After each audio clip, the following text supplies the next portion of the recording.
Hi, ഞാൻ Swathi. Kozhikode medical കോളേജിലെ final year MBBS student ആണ്. മെഡിക്കൽ സ്റ്റോറീസും ഫാക്ട്സും ഒക്കെ പറയുന്ന കേസ് ഫയൽ സീരീസിന്റെ പുതിയൊരു എപ്പിസോഡാണിന്ന്.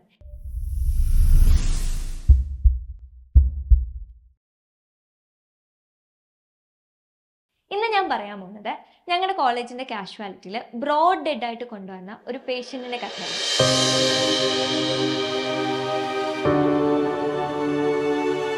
ബ്രോഡ് ഡെഡ് എന്ന് പറയുന്നത് കാഷ്വാലിറ്റിയിൽ കൊണ്ടുവരുമ്പോൾ തന്നെ ഓൾമോസ്റ്റ് മരിച്ചൊരു പേഷ്യൻ്റ് ആയിരുന്നത്. ഒരു 30 years ഓൾഡ് ആയിട്ടുള്ളൊരു ലേഡി ആയിരുന്നു. അപ്പം മരിച്ചു എന്ന് കൺഫേം ചെയ്യാൻ വേണ്ടിയിട്ട് നമ്മൾ കുറച്ച് കാര്യങ്ങളൊക്കെ ചെയ്ത് നോക്കും. ഫോർ എക്സാമ്പിൾ, ഐയിൽ ടോർച്ച് അടിച്ചിട്ട് പ്യൂപ്പിൾ കൺസ്ട്രക്ട് ചെയ്യുന്നുണ്ടോ, അതായത് പ്യൂപ്പിലറി റിഫ്ലെക്സ് ഉണ്ടോ, പൾസ് ഉണ്ടോ, പിന്നെ ബ്രെയിൻ സ്റ്റെം റിഫ്ലെക്സസ്, ഇങ്ങനെ കുറേ ടെസ്റ്റ് ഒക്കെ ചെയ്തിട്ടാണ് നമ്മൾ മരിച്ചു എന്ന് കൺഫേം ചെയ്യാം. അപ്പം അതൊക്കെ ചെയ്ത് നോക്കിയപ്പോഴും ഈ ചേച്ചി മരിച്ചതായിട്ട് തന്നെയാണ് നമുക്ക് കിട്ടുന്നത്. പക്ഷേ ഡ്യൂട്ടിയിലുണ്ടായിരുന്ന ഡോക്ടർക്ക്, അതായത് ഡ്യൂട്ടി ഡോക്ടർക്ക് ഒരു എന്തോ ഒരു ഇൻറ്റ്യൂഷൻ, ആള് മരിച്ചിട്ടില്ല, സ്റ്റിൽ എവിടെയോ ജീവനുണ്ട്, അതെങ്ങനെയെങ്കിലും ഒന്ന് കൊണ്ടുവരണമെന്ന് ഭയങ്കര ഒരു ഇത് ഡ്യൂട്ടി ഡോക്ടർക്ക്.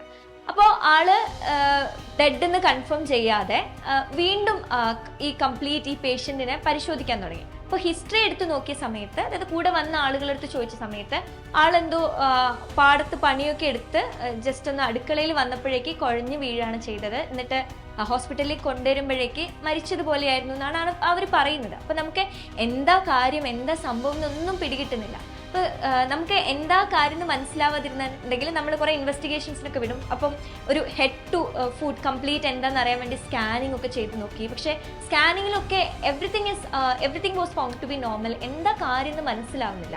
അപ്പോൾ സാറിൻ്റെ സീനിയർ ആയിട്ടുള്ള ഡോക്ടേഴ്സിനെയൊക്കെ വിളിച്ച് നോക്കി എന്താ ചെയ്യേണ്ടതെന്നൊക്കെയുള്ള രീതിക്ക്. അപ്പം അവർ പറയുന്ന ടെസ്റ്റൊക്കെ ചെയ്തിട്ട് എന്താ സംഭവം എന്ന് മാത്രം പിടികിട്ടുന്നില്ല.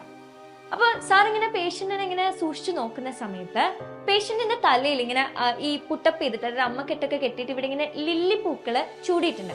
അപ്പൊ സാർ ഇങ്ങനെ ലില്ലിപ്പൂക്കള് നോക്കിയ സമയത്ത് പെട്ടെന്നൊരു കാര്യം ഇങ്ങനെ സ്ട്രൈക്കായി. അപ്പോൾ സാറ് കൂടെ വന്ന ആളുകളുടെ അടുത്ത് പോയി ചോദിച്ചു, വീട്ടിന്റെ അടുത്ത് ഇങ്ങനെ ലില്ലിപ്പൂക്കൾ കുറെ ഉണ്ടോന്ന് ചോദിച്ചു. അപ്പൊ പറഞ്ഞു, ഉണ്ട്, ഈ കിണറിന്റെ സൈഡിലൊക്കെ നിറയെ ലില്ലിപ്പൂക്കൾ ഉണ്ട്. അപ്പൊ അമ്മ പാടത്ത് പോയിട്ട് കിണറ്റിന് വെള്ളം കോരി അടുക്കളയിൽ വന്ന സമയത്താണ് ബോധം കെട്ട് വീണതെന്ന് പറഞ്ഞു. അപ്പൊ സാറിന് കാര്യം ക്ലിക്കായി.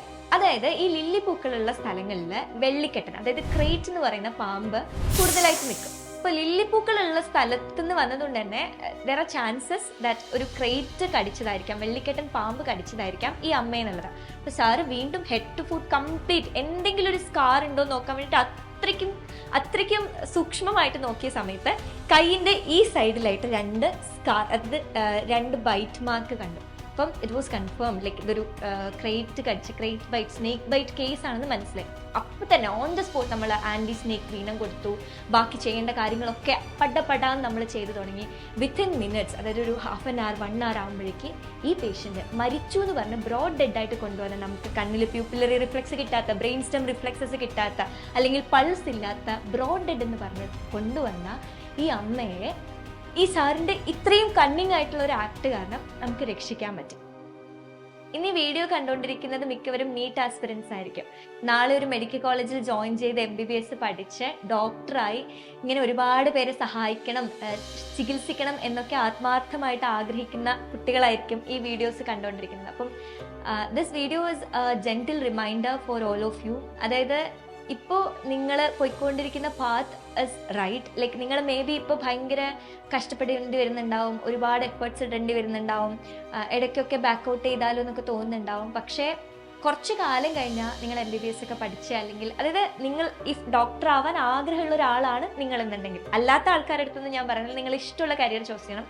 ഇഫ് നിങ്ങൾക്ക് ഡോക്ടർ ആവാൻ, ആളുകളെ ശുശ്രൂഷിക്കണം, ഹെൽപ്പ് ചെയ്യണം എന്നൊക്കെ ആത്മാർത്ഥമായിട്ട് ആഗ്രഹിക്കുന്ന ആളുകളാണെങ്കിൽ ഇപ്പം നിങ്ങൾ ഇപ്പോൾ ഇടുന്ന എഫേർട്സും കഷ്ടപ്പാടും ഒക്കെ നാളെ നിങ്ങൾക്ക് വേണ്ട ഒരു പൊസിഷനിലേക്ക് എത്താനുള്ള ചവിട്ടുപടിയാണെന്ന് മനസ്സിലാക്കാം. ആൻഡ് ഈ ഒരു പ്രൊഫഷൻ എന്ന് പറയുന്നത് നിങ്ങൾക്ക് ഒരുപാട് ആളുകൾ ഇങ്ങനെ ജീവിതത്തിൽ ഹെൽപ്പ് ചെയ്യാൻ പറ്റുന്ന ഒരു പ്രൊഫഷനാണ്. സോ ഇപ്പോൾ നന്നായിട്ട് പഠിക്കുക, നിങ്ങളെ കൊണ്ട് പറ്റുന്നതിന് മാക്സിമം എഫേർട്സ് ഇടാം. നാളെ നമുക്ക് ഇങ്ങനെ മറ്റാളുകൾ, ആ ഡോക്ടറാണ് എൻ്റെ അമ്മയുടെ ജീവൻ രക്ഷിച്ചത്, അല്ലെങ്കിൽ എൻ്റെ അച്ഛനെ രക്ഷിച്ചത് എന്ന് പറയുന്ന രീതിക്ക് അത്രയും വലിയ ആളുകളാവേണ്ടവരാണ് നിങ്ങൾ.